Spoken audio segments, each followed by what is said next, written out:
तो साथियों, मैं समझ सकता हूं कि आप काफ़ी देर से इंतजार कर रहे हैं। मैं आप लोगों का ज़्यादा समय नहीं ज़ाया करूंगा, परंतु आज इतनी बड़ी संख्या में हमारे सभी युवा साथी, हमारे सभी बड़े बुजुर्ग, हमारी माताएं बहनें जो आज इतनी बड़ी संख्या में यहाँ मौजूद हैं, आप सभी को तहे दिल से धन्यवाद करता हूं। साथियों, सबसे पहले मैं हमारे सभी संतों, गुरुओं, महापुरुषों को, जिसमें खासकर महात्मा ज्योतिबा फूले, छत्रपति शाहू जी महाराज, नारायण गुरु पेरियार रामा स्वामी जी, बाबा साहब डॉक्टर भीमराव अंबेडकर जी एवं मान्यवर साहब श्री काशीराम जी को नमन करता हूं। साथियों, इस लोकसभा के संबंध में ज़रूरी बातें आप लोगों के बीच में रखने से पहले मैं बहुजन समाज पार्टी की राष्ट्रीय अध्यक्ष व उत्तर प्रदेश की 4 बार मुख्यमंत्री व पूर्व सांसद आदरणीय बहन जी के नाम से लोकप्रिय बहन कुमारी मायावती जी को भी पूरे तहे दिल से आभार प्रकट करता हूं। साथियों, बहन जी ने अपना पूरा जीवन यहाँ बामसेफ, DS4 व BSP के जन्मदाता व संस्थापक मान्यवर साहब श्री कांशीराम जी के बताए हुए रास्ते पर चलकर परम पूज्य बाबा साहब डॉक्टर भीमराव अंबेडकर जी के बताए हुए मानवतावादी व आत्मसम्मान व स्वाभिमान के मूवमेंट के कारवां को अपने आजीवन त्याग, तपस्या व कड़े संघर्ष के जरिए नई राजनीतिक ऊर्जा व शक्ति व पहचान दी है तथा उत्तर प्रदेश जैसे विशाल व महत्वपूर्ण राज्य में 4 बार अपनी पार्टी BSP के नेतृत्व में सरकार बनाकर खासकर बहुजन समाज के लिए एक ऐसी मिसाल बन चुकी हैं जिससे प्रेरणा लेकर करोड़ों लोग आज यहाँ सामाजिक परिवर्तन व आर्थिक तरक्की के मिशनरी कार्य से जुड़ चुके हैं।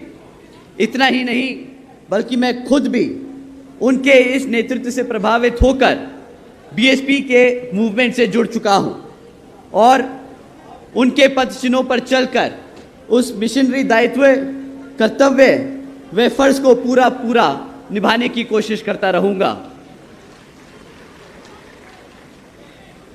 साथियों, जैसा कि आप जानते हैं, लोकसभा आम चुनाव चल रहे हैं और इन चुनावों में भी पहले की तरह ही यहाँ पर इस बार भी दुश्मन साम दाम दंड भेद का इस्तेमाल करेगा। और साथियों, दुश्मन आप लोगों को सामने से आकर वार नहीं करने वाला।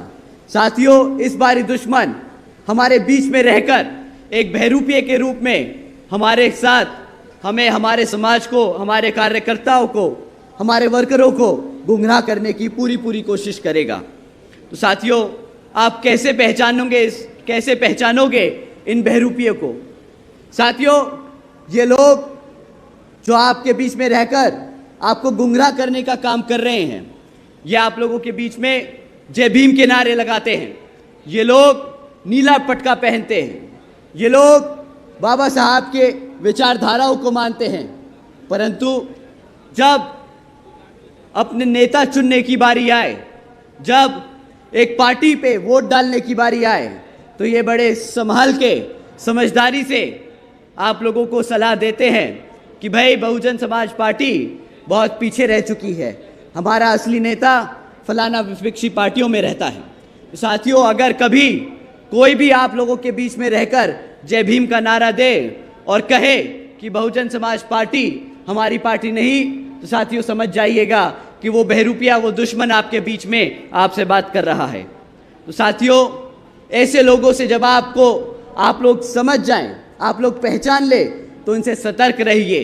परंतु इन्हें लोगों को आपको सतर्क करने की ज़रूरत नहीं, आप लोगों को इनको बताने की ज़रूरत नहीं है कि आप लोगों ने इन्हें पहचान लिया। क्योंकि साथियों, अगर आपने इन्हें बता दिया कि आप इनको पहचानते हैं, तो ये फिर से आप लोगों की जगह से हटकर दूसरे लोगों के बीच में जाकर उनको गुमराह करने का काम करेंगे।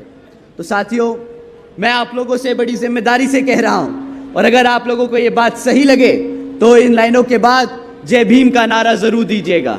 साथियों, ऐसे लोग जो बहुजन समाज पार्टी में बहन जी को नहीं मानते, ऐसे लोग जो बहन जी के खिलाफ हैं, वो मान्यवर साहब के खिलाफ हैं, वो बाबा साहब के खिलाफ हैं, वो हमारे बहुजन समाज के खिलाफ हैं, वो हमारे संविधान के खिलाफ हैं। बताइए सही कि नहीं सही बातियों? साथियों, बहुजन समाज पार्टी एक बहुत ही बड़ा दल है। इस परिवार में कई करोड़ों लोग रहते हैं। तो साथियों, ये कुछ लोगों के लिए बहुत मुश्किल होगा इन बहरूपियों पे नजर रखना। ये हम सबको मिलकर काम करना होगा। तो आप लोगों के साथ साथ खासकर मैं हमारे युवा साथियों से दरखास्त करूंगा कि आप लोगों को खास तौर से ऐसे लोगों से सतर्क रहना है। साथियों, जैसा कि आप जानते हैं, पिछले कुछ सालों में ये दुश्मन पार्टियां हमारी पार्टी पे किस्म किस्म के आरोप लगाती आई है। जैसे जब भी कोई नेता, जब भी कोई यहाँ से बहुजन समाज पार्टी से निकल के जाता है तो उसके पास सबसे आराम से, सबसे आसानी से बोलता है कि भाई बीजेपी बीएसपी में तो लोग पैसा लेते हैं, किताब ज़्यादा मांगते हैं। साथियों, हकीकत तो ये है कि जो विपक्षी पार्टियां हैं, आपने इलेक्टोरल बॉन्ड्स के बारे में सुना है? साथियों, ये जो विपक्षी पार्टियां हैं, ये पिछले 6 सालों में 16,500 करोड़ रुपए बड़े बड़े धंधा सेठों से ले चुकी है। परंतु जब इन कंपनियों का खुलासा हुआ, जब इन पार्टियों का खुलासा हुआ, तो सारी पार्टियों के नाम आए थे। भाजपा, कांग्रेस, समाजवादी पार्टी, सब पार्टियों के नाम आए, परंतु एक पार्टी थी जिसका इन सब में नाम नहीं आया। आप जानते हैं कौन सी वो राष्ट्रीय पार्टी है जिसने किसी भी धरना सेठ से 1 रुपया नहीं लिया?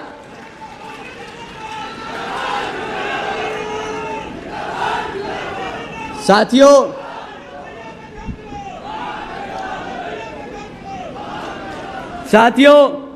बहुजन समाज पार्टी का उस लिस्ट में इसलिए नहीं नाम था क्योंकि बहुजन समाज पार्टी एक लौती पार्टी है जो अपने कार्यकर्ता, अपने समर्थकों के तन मन धन से चलती है, ना कि किसी धरना सेठ के पैसों से। साथियों, बीएसपी केवल यहां उत्तर प्रदेश में नहीं बल्कि पूरे देश में बड़े बड़े पूंजीपतियों और धरना सेठों के सहारे से नहीं, बल्कि अपने लोगों, अपने समर्थकों, अपने कार्यकर्ताओं के तन मन और धन के सहयोग से चलती आई है और यहाँ पर चुनाव लड़ती आई है। और आगे भी आप ही के तन मन और धन के भरोसे ये पार्टी पूरे देश भर में चुनाव लड़ती जाएगी। साथियों, आप लोगों के तन मन और धन के लिए मैं यहाँ मंच से आप लोगों का तहे दिल से धन्यवाद करता हूँ, क्योंकि ये मूवमेंट है जो आपकी वजह से चलता है। आप लोगों का तहे दिल से धन्यवाद। साथियों, इस लोकसभा आम चुनाव में विपक्षी पार्टियां आप लोगों के बीच में आकर तरह तरह की बात करेंगी। वो आप लोगों को मैनिफेस्टो जारी करके आप लोगों को तरह तरह के वादे सुनाएंगी।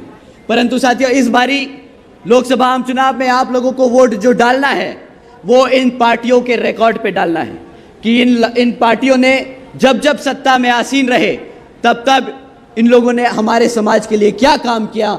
आप लोगों को उन पे सवाल करना है।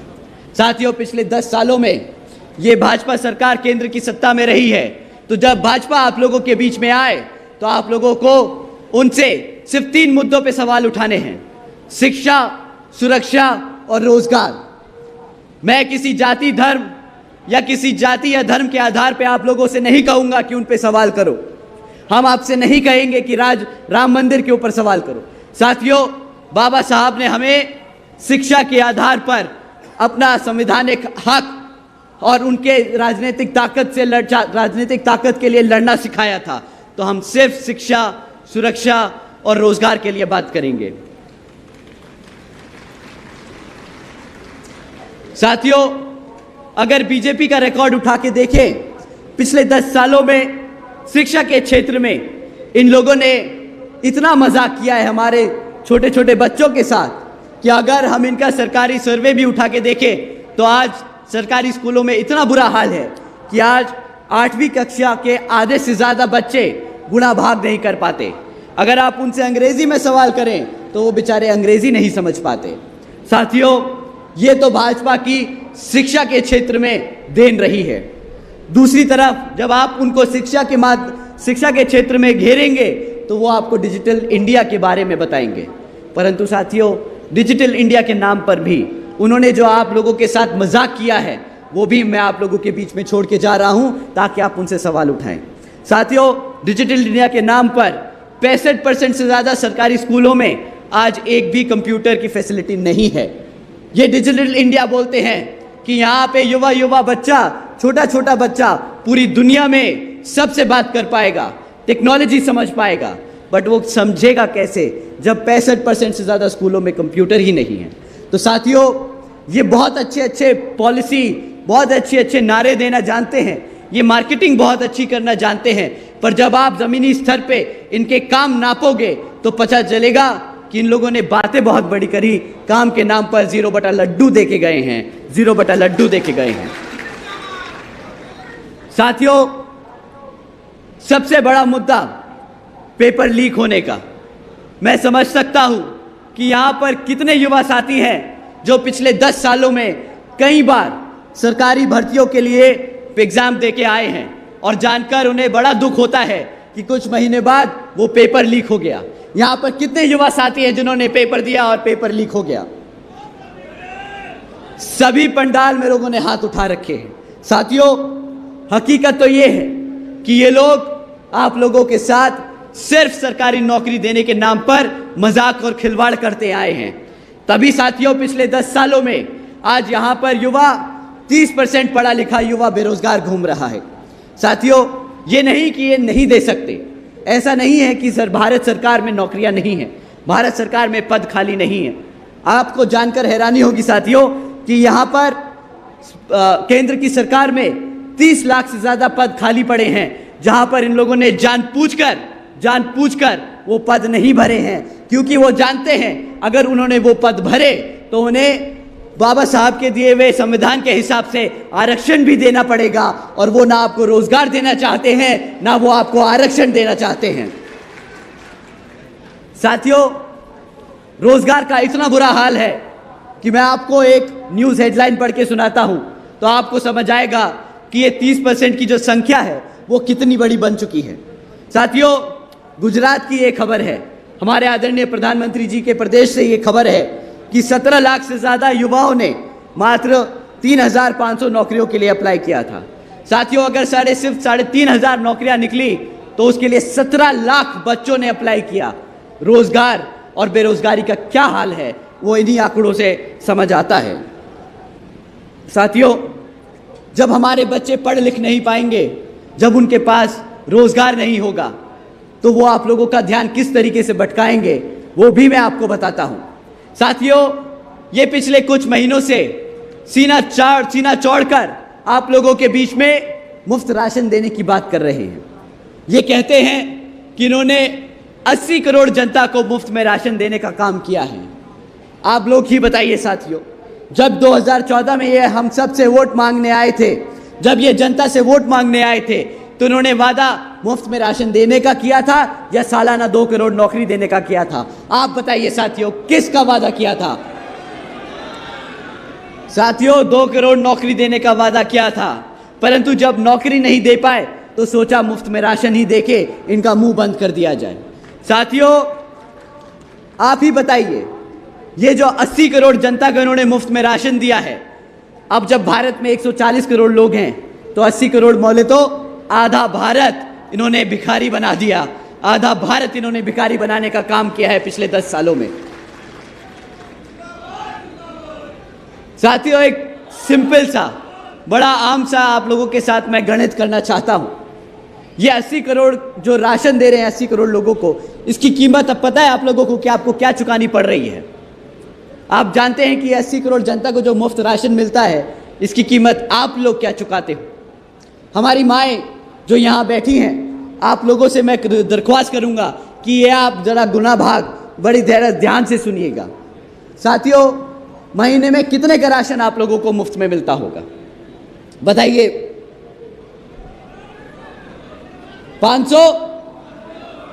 5 किलो? मैं कहता हूँ ये बहुत साफ लोग हैं, ये लोग बहुत ईमानदार लोग हैं, तो आपको ईमानदारी से महीने का 500 से 1000 रुपये का राशन दे देते होंगे। साथियों, साल के हिसाब से अगर ये करें तो ये 6 से ज़्यादा, 6,000 से 12,000 से ज़्यादा का राशन नहीं बनता। 6,000 से 12,000 रुपये का राशन नहीं बनता साल का। परंतु हमारी माँ जो जहाँ बैठी हैं, माँ आप जरा सुनिएगा कि अगर आपके लड़के की क्लास 4 की सरकारी नौकरी लगती तो वो महीने का कम से कम 20,000 रुपया तो कमाता ना। बता माँ, 20,000 रुपया तो कमाता ना। माँ वो आपका लड़का साल का 2.5 लाख रुपया आपके घर में ला के रखता, जहां पे ये आपको 6,000 या 12,000 रुपये का राशन देते हैं। ये 12,000 रुपये के राशन पे जो 2.5 लाख का चूना आपको लगा रहे हैं, तो इस बारी साथियों जिस थैले में भर के इन्होंने आपको राशन दिया था, वही थैला इनको थमाकर खाली कर कर इन्हें वापस भेज देना और बता देना कि मेरा वोट मेरे हाथी के साथ है, मेरा वोट मेरी बहन जी के साथ है।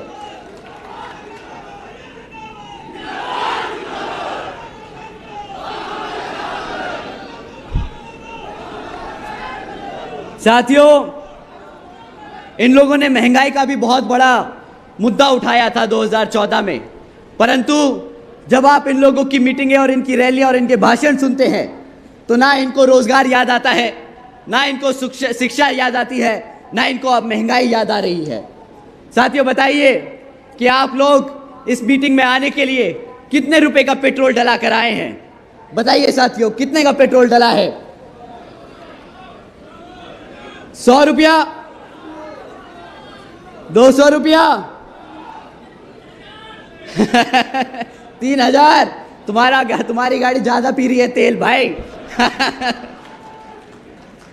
साथियों जब ये लोग सत्ता में आए थे 2014 में, तब पेट्रोल का दाम 50-60 रुपया हुआ करता था। आज यही पेट्रोल 100 रुपया पार कर रहा है। परंतु अब ये आप लोगों से पेट्रोल के दामों के बारे में बात नहीं करेंगे, क्योंकि उन्हें पता है कि उन्होंने पिछले 10 साल में सिर्फ और सिर्फ महंगाई कर कर अपने धरना सेठों के जेब भरने का काम किया है। हमारे गरीब और हमारे बहुजन समाज के लिए एक भी काम ये लोग नहीं गिनवा सकते आपको। साथियों अभी कुछ दिन पहले ही बीजेपी के बहुत बड़े नेता ने हमसे कहा कि कुछ लोग बीजेपी को बुलडोजर की सरकार कहकर बदनाम करने का काम कर रहे हैं। वो जो नेता हैं वो यही उत्तर प्रदेश से सांसद हैं और बहुत ही उच्च स्तर पे यहाँ भारत सरकार में एक पद पर हैं। वो कहते हैं यूपी में बीजेपी की सरकार ने जनता के लिए बहुत से काम किए, आपको अपनी आंखें खोलकर देखना चाहिए और पता करना चाहिए कि यूपी में कितनी तरक्की हो रही है। तो साथियों वो बहुत बड़े नेता हैं, इसलिए हमने उनकी बात मानी और हमने अपनी आंखें खोलकर देखा और कहना बंद कर दिया कि यूपी की सरकार बुलडोजर की सरकार नहीं है। परंतु जो हमने जाना वो हम आप लोगों के सामने रख रहे हैं। फिर आप बताइएगा कि यूपी की सरकार तरक्की की सरकार है या फिर बर्बादी की सरकार।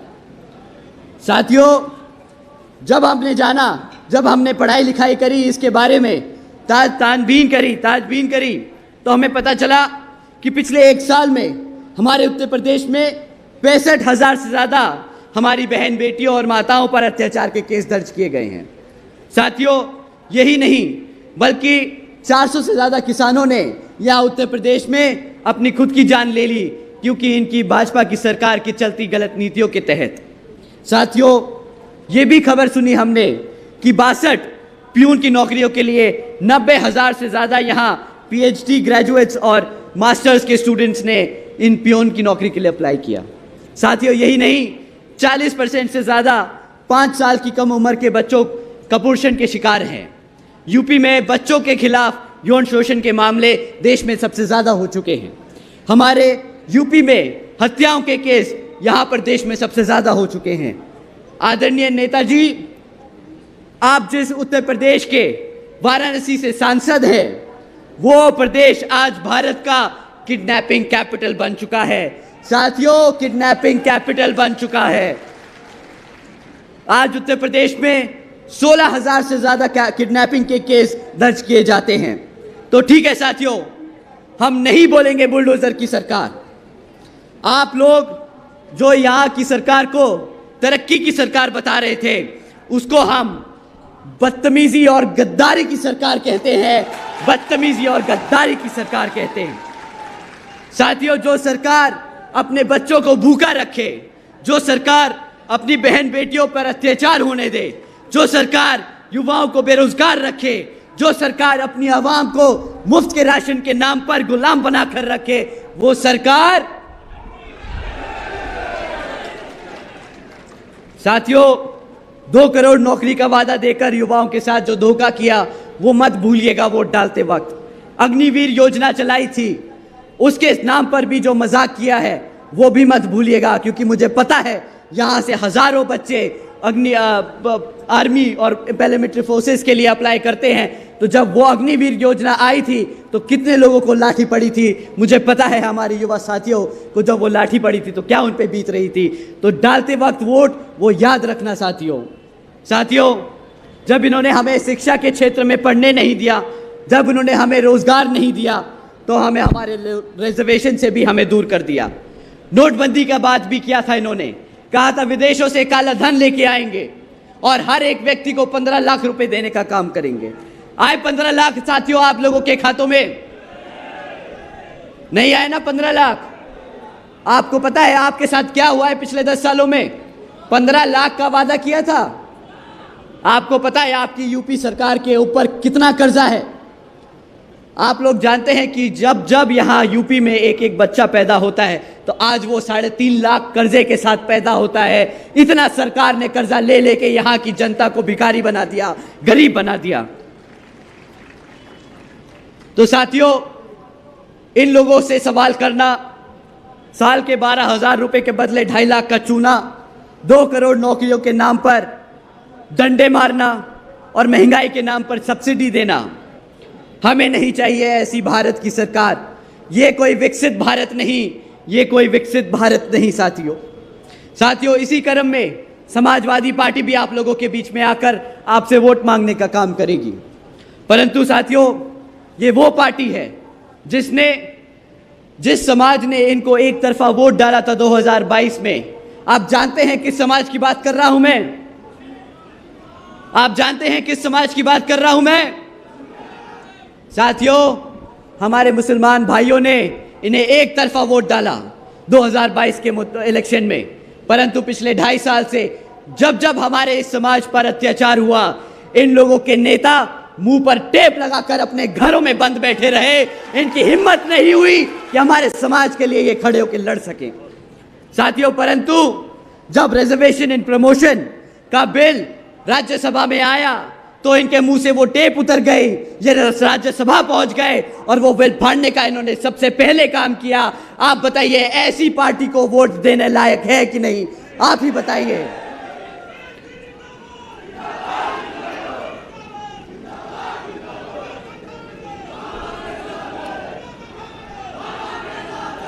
साथियों, जो समाजवादी पार्टी अपने आप को ओबीसी समाज से कहती है, वही समाजवादी पार्टी अपने ओबीसी समाज के रिजर्वेशन के खिलाफ राज्यसभा में बिल फाड़ने का काम करती है। इन लोगों को वोट डालना मतलब अपने समाज से गद्दारी करने बराबर होगा साथियों। इनको वोट डालना बिल्कुल नहीं।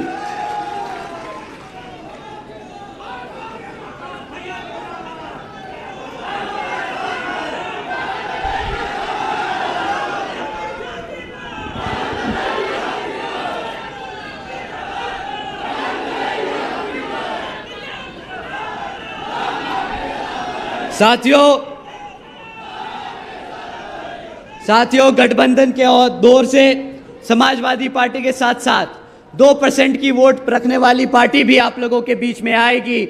वो हाथ दिखाने वाली पार्टी है ना, जो हाथ दिखाती है, क्या नाम है? कांग्रेस पार्टी भी आप लोगों के बीच में आएगी।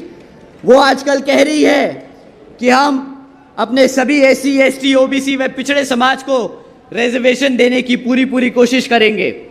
साथियों, उनसे कोई पूछे कि भाई पिछले 60 साल से जब आप सत्ता में थे तब आपको अपने Bahujan Samaj, SC, ST, OBC समाज, पिछड़ा समाज नहीं याद आया? आज इस पार्टी का अस्तित्व खतरे में है तो इसे आपकी याद आ रही है साथियों। इनको अब आपकी याद आ रही है। जब इन्होंने आपको सही समय पे मदद नहीं करी तो इनको भी नहीं बनता आप लोगों के सामने आए। तो जब ये हाथ लेकर आप लोगों के सामने आए तो उस हाथ में खाली एक चवन्नी पकड़ा देना और बोल देना, ये लो हमारी तरफ से तुम्हें दक्षिणा, जाओ अपने घर। उत्तर प्रदेश हाथी का प्रदेश है, उत्तर प्रदेश बहुजन समाज का प्रदेश है, उत्तर प्रदेश बहन कुमारी मायावती जी का प्रदेश है।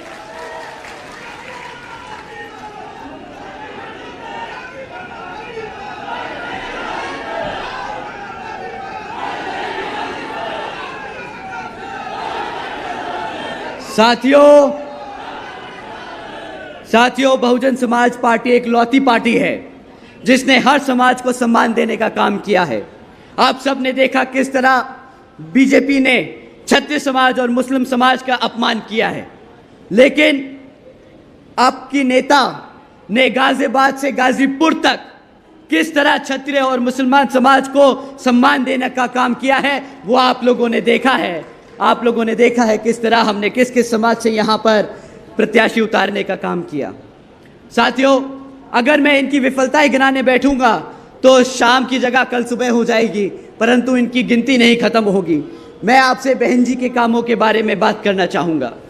साथियों, जो नीतियाँ मैं आप लोगों को बता रहा हूँ, उन्हीं नीतियों पर चलकर आगे बहन जी पूरे देश में जब प्रधानमंत्री बनेंगी तो पूरे देश में इन नीतियों पर चलकर सर्व समाज में से बहुजन समाज के साथ साथ सब गरीब और ज़रूरतमंद लोगों की मदद करने का काम करेंगी।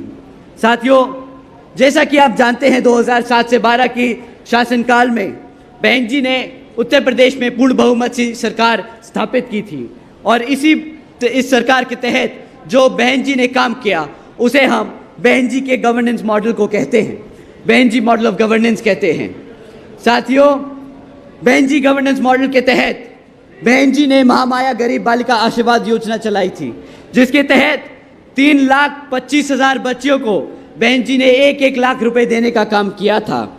साथियों, इस योजना के तहत देश में पहली बार एक गरीब घर के अंदर गरीब घर में एक लखपति बच्ची पैदा हुई थी बहन जी की देन से।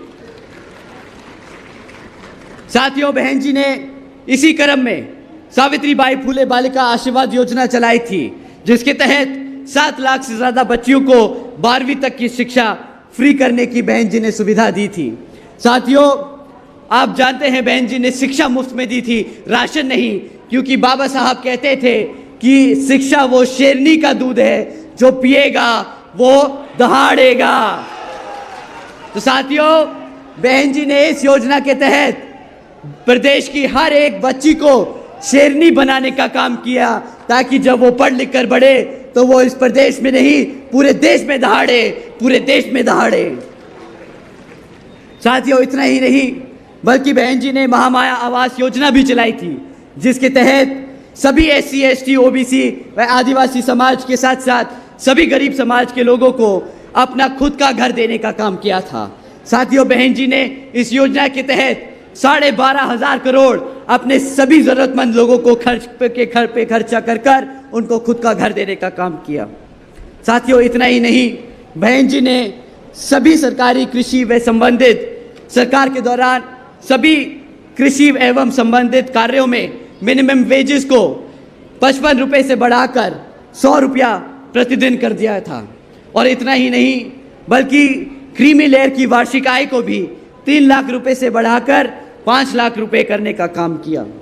इतना ही नहीं, हमारे सभी युवा साथियों को 90,000 से ज़्यादा शिक्षकों को नौकरी देने का काम किया, 1 लाख से अधिक सफाई कर्मचारियों की भर्ती की, 2 लाख से अधिक जवानों को पुलिस फोर्स में भर्ती किया। यहाँ पे जितने भी पुलिस फोर्स के लोग खड़े हैं उनको मालूम होगा कि जब बहन जी की सरकार थी तो कितने बड़े स्तर पर बिना किसी जाति, बिना किसी धर्म, बिना किसी से पैसा लिए सबको पुलिस फोर्स में भर्ती करने का काम किया आदरणीय बहन कुमारी मायावती जी ने। इतना ही नहीं बल्कि 6 लाख से ज्यादा हमारे सभी अपर कास्ट समाज के गरीब भाइयों को जो पढ़े लिखे थे उनको सरकारी नौकरी देने का काम किया। साथियों, यही है बहन जी मॉडल ऑफ गवर्नेंस, जिसके तहत बहन जी ने गरीबों को घर दिया, बच्चियों को पढ़ने की शिक्षा दी, फ्री में शिक्षा दी और हमारे सभी युवा साथियों को रोजगार दिया। तो साथियों, आपको ऐसी सरकार चाहिए जो आपको मुफ्त में राशन दे, आपको शिक्षा से दूर रखे, आपको रोजगार से दूर रखे, या आपको बहन जी जैसी सरकार चाहिए? आप ही बताइए, हाथ उठाकर बताइए आपको किस तरह की सरकार चाहिए।